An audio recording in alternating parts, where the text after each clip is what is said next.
évoquons l'attentat de Magdebourg.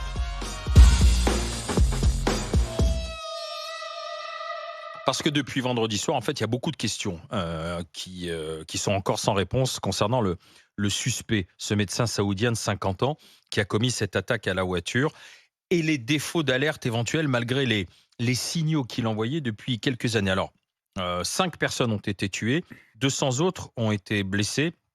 Le suspect, c'est ce qu'on lit, a agi, c'est ce que dit le ministère de l'Intérieur, de manière incroyablement cruelle et brutale, à la manière d'un terroriste islamiste, bien que son idéologie semble être à l'opposé de l'islam. Parce qu'il est arrivé d'Arabie Saoudite en ayant renoncé à l'islam, c'est pour ça qu'il s'était installé en Allemagne, il était médecin psychiatre, et il fustigeait depuis des années l'accueil de réfugiés en Allemagne en disant on protège les islamistes et on ne fait rien pour ceux qui, comme moi, ont tourné le dos à l'islam et sont arrivés en Allemagne. Et d'ailleurs, il épousait de manière assez forte, publique, les idées d'extrême droite. Alors du coup, on ne sait plus trop ce qu'il faut penser parce que les services saoudiens avaient averti l'Allemagne qu'il pouvait passer à l'acte, ils l'avaient repéré sur les réseaux sociaux. La présidente du Conseil central des anciens musulmans le décrivait comme un psychopathe ultra-droite conspirationniste. Alors, est-ce qu'il y a eu effectivement une défaillance? C'est vrai que ça résonne chez nous, hein, les attentats. Qu'est-ce que vous en dites? Est-ce que on a affaire à un islamiste ou est-ce qu'on a affaire à de l'ultra-droite? Qu'est-ce que tu en penses, Jérôme Marty? Déjà, j'en pense que c'est un médecin. Et que donc, il a une capacité quand même à masquer les choses, parce que l'engagement d'une vie quand tu es médecin, normalement, c'est de soigner les gens, c'est pas de les tuer. Donc, si tu es capable de fomenter un attentat et de le réaliser quand tu es médecin, c'est que tu as une capacité quand même à cacher une part de ton existence. Ensuite, il faut être factuel, quoi. Ce que l'on voit effectivement, en tout cas ce que l'on nous dit, c'est que cet homme avait des publications, notamment sur les réseaux sociaux, qui ne laissaient aucun doute quant à son soutien de l'extrême droite. Donc c'est un attentat d'extrême droite. Mais je ne sais pas, je ne veux pas te dire. On a une chance là quand même dans le malheur, c'est que pour une fois, le terroriste a été attrapé vivant. Ouais. Donc on va pouvoir quand même le questionner, l'interroger, le cuisiner, pour savoir un petit peu ce qui s'est passé et d'où ça vient. On ne peut pas exclure non plus que ce type soit frappadingue, quoi. Parce que, encore une fois, médecin psychiatre capable d'organiser un attentat et de tuer 11 personnes, je crois, et 200 blessés. Dont Oui, c'est ça, 5 personnes, de 9 ans. blessés.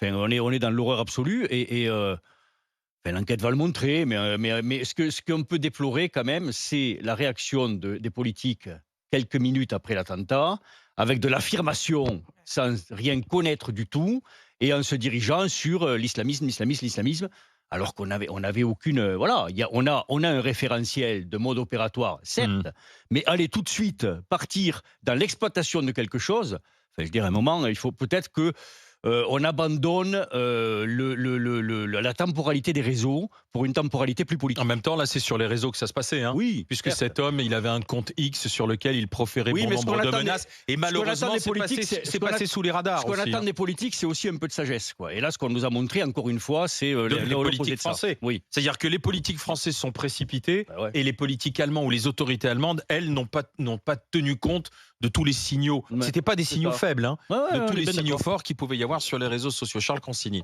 Moi, je ne suis pas choqué dès lors qu'on sait qu'il s'agit d'un Saoudien et qu'il fonce en voiture dans un marché de Noël, donc par hypothèse une célébration chrétienne. Je ne suis pas tout à fait choqué qu'on imagine qu'il s'agisse d'un attentat islamiste, d'autant que j'ai cru voir sur les réseaux sociaux, mais bon, à vérifier, qu'il aurait proféré le fameux cri de Allah Akbar en commettant son geste ou en étant arrêté par les forces de l'ordre. Donc c'est peut-être un terroriste d'un genre nouveau, mi-islamiste, mi-néo-nazi. Hein, on ne sait jamais. Il peut y avoir une espèce d'hybridation tout à fait chatoyante de cette nature. Mais toujours est-il que c'est un terroriste qui était au départ musulman, même s'il s'est retourné après. C'est pour ça qu'il a quitté l'Arabie Saoudite. Donc, c'est ce qu'il dit, il voulait tourner le dos au rigorisme saoudien. C'est pour ça qu'il était venu en Allemagne. Ce sera intéressant en tout cas d'avoir ces interrogatoires et ces auditions. Moi, je crains que en Allemagne, le politiquement correct fasse les mêmes ravages qu'en France, c'est-à-dire fasse monter l'extrême droite. Or, l'extrême droite en Allemagne, elle a quand même un passé autrement plus dangereux Il y a des qu'en élections France. générales au mois de février prochain, Parce que la coalition Scholz s'est effondrée on a vu que, sur les raisons moi, il y a deux budgétaires, choses qui d'ailleurs. m'ont frappé. D'abord, une vidéo de 3 ou 4 policiers allemands qui contrôlent une vieille dame la veille sur ce marché de Noël, qui embêtent une vieille dame pendant un quart d'heure et qui finissent par lui saisir son couteau suisse. Et ça, c'est la sécurité selon la police allemande aujourd'hui. Ça, pour moi, c'est du politiquement correct, si vous voulez. Je veux bien que tout le monde soit potentiellement suspect, mais une pauvre petite vieille qui achète 3 bricoles sur un marché de Noël, je suis pas sûr que ce soit le rôle de la police de l'embêter pendant un quart d'heure. J'aurais préféré qu'il se concentre sur ce médecin saoudien qui montrait d'évidents signes de démence. Il y avait une évaluation de risque d'ailleurs l'an dernier et la police à l'époque et les services avaient dit que ça ne présentait pas de danger particulier, Ouais. même s'il avait dit qu'un jour il y aurait un prix à payer pour le traitement des réfugiés saoudiens. Combien de personnes faudra-t-il s'en prendre? Oui. Faudra-t-il égorger ou tuer? Donc il y a, il y a une faille, il y a une une faillite, réévaluation à effectivement. faire. Et deuxièmement, j'ai vu les déclarations de Scholz le lendemain qui étaient de Mais dire... souviens-toi, comme on avait mal évalué la famille aussi Anzorov et la famille qui ensuite a égorgé Dominique Bernard, c'est-à-dire que Oui. parfois il y a des signaux dont on ne tient pas Les suffisamment services de compte. police ne sont pas infaillibles, mais moi Non, je mais, trouve que quand tu emmerdes une vieille pendant un quart d'heure, c'est que tu n'es pas dans ton job. Tu dois faire autre chose que ça. Donc je crains, si vous voulez, le politiquement correct qui va jusque dans la police, ça me pose un problème. Deuxièmement, j'ai vu Scholz qui disait attention, je serai intraitable contre les semeurs de haine.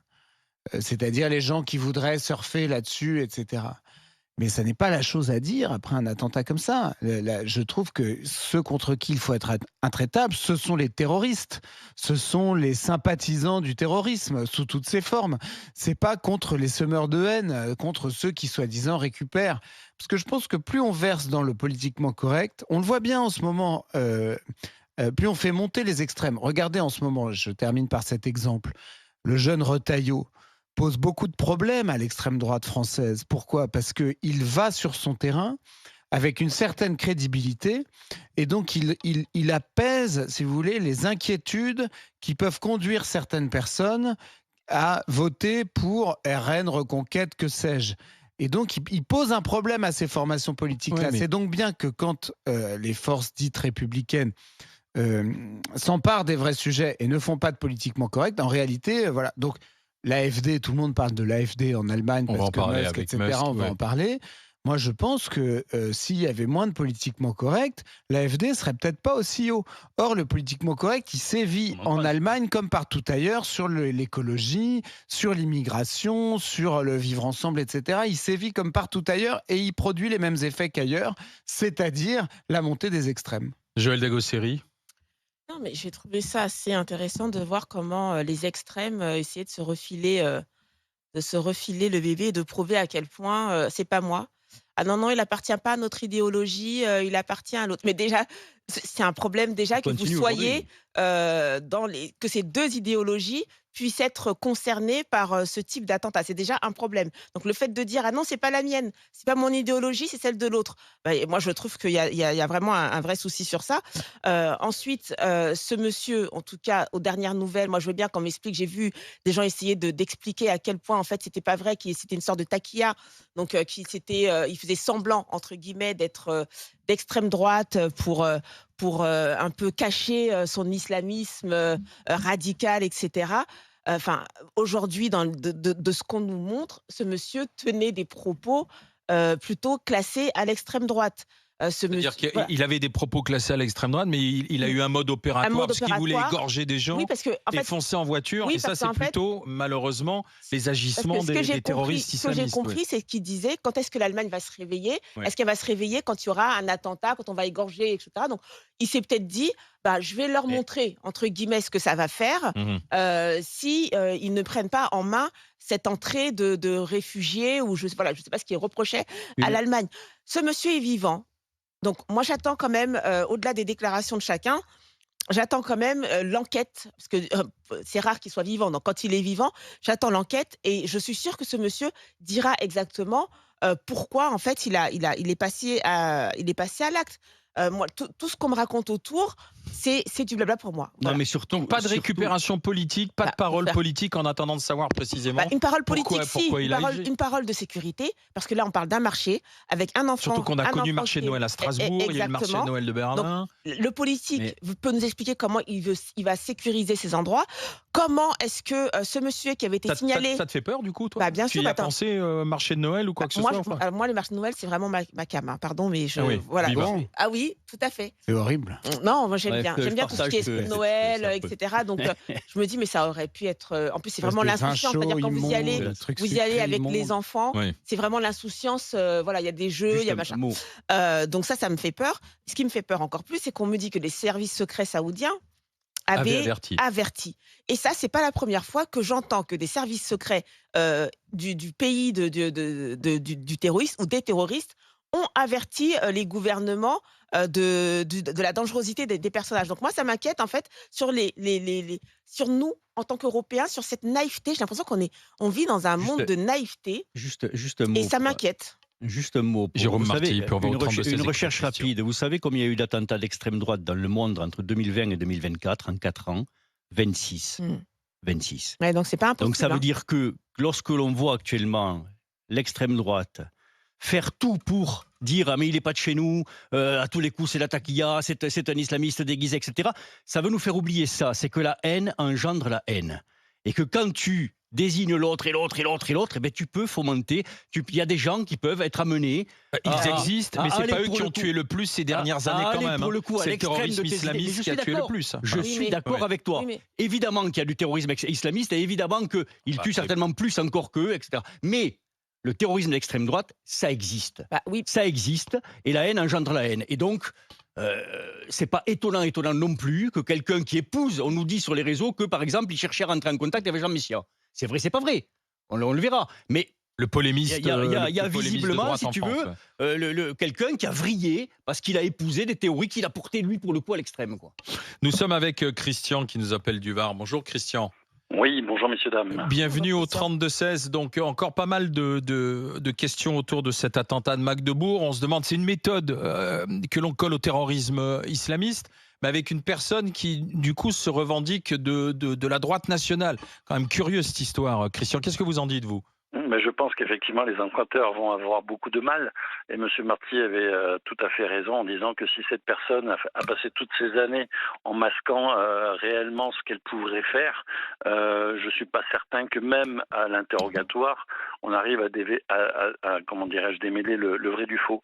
Ce peut être tout à fait effectivement un islamiste qui est un dormant, qui dans un premier temps veut être intégré effectivement dans cette nation et malheureusement qui profère des choses du côté extrême droite pour masquer effectivement sa radicalité islamiste, comme on a eu en France des gens qu'on a entre guillemets pas compris qu'ils puissent passer à l'acte, alors qu'effectivement c'était soi-disant Vous voyez une espèce, vous voyez une espèce de comment on peut dire d'agent dormant quoi en fait, c'est ça? Moi c'est la première idée qui m'est venue. Bien entendu, quand je vous écoute, on a effectivement des choses qui arrivent et qui nous permettent de douter encore plus. Mais quel est l'intérêt de quelqu'un de l'extrême droite alors que l'extrême droite est en train de monter, que de fomenter un attentat qui va entre guillemets desservir cette extrême droite. Voilà, donc on peut tout imaginer malheureusement, aussi bien que vous que moi avons énormément de mal à cerner cette personne. J'espère qu'on en aura effectivement les réponses, mais j'ai peur que ce soit effectivement plutôt un dormant qu'un véritable radicalisé extrême droite. Jérôme. Je vois pas l'intérêt pour lui de tuer son. Il y a une explication assez simple, c'est la connerie. Oui. La bêtise, c'est pas exclu non plus. Qu'il est On basculé peut basculer psychologiquement parce que aussi. psychologiquement on est fragilisé et que depuis des années on est haineux et tout d'un coup ça bascule. Il y a un raptus et tout d'un coup ça bascule parce que on se dit, vous comme moi d'ailleurs, que cette personne a pu masquer les choses et a pu préparer les choses, mais il y a une autre possibilité, c'est le raptus, c'est-à-dire la personne qui bascule d'un moment sur l'autre et qui passe à l'acte. On dit bien qu'un bon psychanalyste est forcément quelqu'un qui a des problèmes. Donc, Non, mais là, les premiers à montrer du doigt aussi dans la responsabilité, c'est bien sûr celui qui a commis l'acte terrible, qui a tué 5 personnes et qui en a blessé 200 autres. Mais à côté, l'autre responsabilité, elle est politique. Pourquoi est-ce qu'on n'a pas tenu compte des avertissements? Pourquoi cet homme qui menaçait, qui s'était déjà fait interpeller, d'ailleurs, je crois même dans un commissariat, pour avoir tenu des propos menaçants, pourquoi est-ce qu'il n'a pas été isolé? Pourquoi est-ce qu'on ne l'a pas gardé? Pourquoi est-ce qu'il n'a pas été mis hors d'état de nuire? C'est-à-dire que les services saoudiens avertissent aussi les services allemands, que les services allemands évaluent sa dangerosité. Ils disent non, non, finalement, il n'y a rien à voir. D'ailleurs, l'évaluation par les services allemands a peut-être été le déclencheur ensuite de ce qu'il a voulu faire, quoi. Donc il y a aussi la responsabilité à un degré moindre, mais des autorités dans sa non-dangerosité ou dans sa neutralisation a priori. Alors c'est vrai que dans ces cas-là, c'est compliqué, Charles, de mettre quelqu'un hors d'état de nuire tant qu'il n'a pas commis quelque chose, ou même s'il a simplement proféré des menaces. Bah non, parce que maintenant il y a des législations. J'imagine que l'Allemagne est aussi dotée que la France, autant dotée que la France, de législation qui permettent de mettre quelqu'un, comme tu dis, hors d'état de nuire. Oui, mais tu vois, quand tu fais un tweet dans lequel tu dis, il y aura un prix à payer pour le traitement que vous faites aux réfugiés saoudiens, des tweets menaçants, il y en a des centaines de milliers qu'on reçoit même nous aussi tous les jours et qui passent par perte et profit. Ouais, alors peut-être que là, avec le signalement de la police saoudienne ou des services saoudiens, ça aurait dit un peu plus alerter, quoi, à ce moment-là. Avoir le détail, moi je pense qu'en droit français, il aurait pu être jugé et condamné juste pour ses tweets, en l'occurrence. Ou au moins mis en examen, placé sous contrôle judiciaire, du coup un peu plus surveillé. Et d'ailleurs, je trouve, moi, surtout que les Allemands auraient dû l'expulser en Arabie Saoudite. Ça me paraît quand même encore la solution la plus simple. Vous avez un Saoudien qui, de l'aveu des services secrets saoudiens eux-mêmes, pose une question de sécurité pour votre territoire, bah, vous le raccompagnez en Arabie Saoudite. Merci, et Christian. si votre droit ne vous permet pas de le faire, il faut faire évoluer votre droit. Christian, je vous remercie d'avoir été avec nous. Je vous souhaite une bonne journée. Bah, vous aussi, de bonnes fêtes, Christian.